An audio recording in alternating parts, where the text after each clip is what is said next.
Hi hello welcome to our YouTube channel. ఈ రోజు మనం మాట్లాడుకోబోయేది ఒక హృదయాన్ని కదిలించే సామాజిక డ్రామా అని చెప్పాలి. యువతలో పెరుగుతున్న నేరాలు, మాదక ద్రవ్యాలు, కుటుంబాలు విచ్ఛిన్నమవుతున్న సత్యాలు, ఒక తల్లి తన కొడుకు కోసం చేసే త్యాగం ఎంత గొప్పదో చూపించే ఒక బలమైన కథ.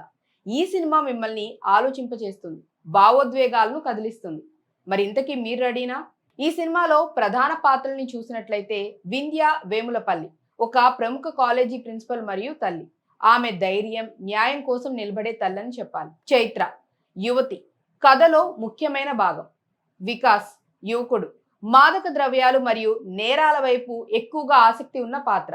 ఇంకా గౌతమ్ వాసుదేవ్ మీనన్ పోలీస్ కమిషనర్ గా నాజర్ వంటి నటులు ముఖ్యమైన పాత్రలు పోషించారు. నగరంలో ఒక టాప్ కాలేజీకి ప్రిన్సిపల్ గా ఉన్న వింధ్య వేములపల్లి జీవితం బాగా సాఫీగా సాగుతుంది. కానీ ఆమె కుమారుడు వికాస్ యువతలో సాధారణంగా వ్యాప్తి చెందుతున్న మాదక ద్రవ్యాలు మరియు తప్పుడు స్నేహాల వల్ల తప్పు మార్గం వైపు ఎక్కువగా ఆసక్తి చూపిస్తారు. యువకుల్లో పెరుగుతున్న నేరాలు, విలువలు క్షీణించడం వంటి సమస్యలు సమాజాన్ని ఎలా ప్రభావితం చేస్తాయో చూపిస్తుంది ఈ కథ.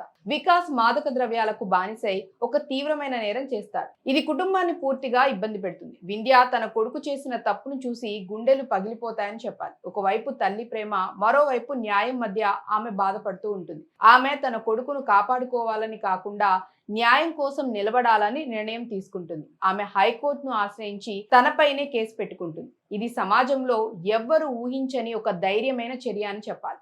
పోలీస్ కమిషనర్ న్యాయం కోసం కృషి చేస్తాడు. ఈ మధ్యలో చైత్ర పాత్ర కూడా కథకు మరింత బలాన్ని చేకూరుస్తుంది.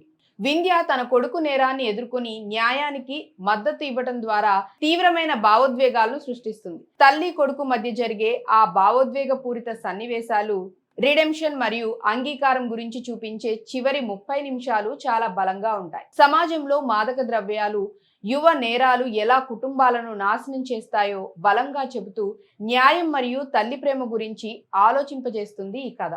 ఈ సినిమా యాదృచ్ఛిక సంఘటనలు కాకుండా నిజ జీవితంలోని సమస్యలను ఆధారం చేసుకొని తీసిన సామాజిక డ్రామా అని చెప్పాలి.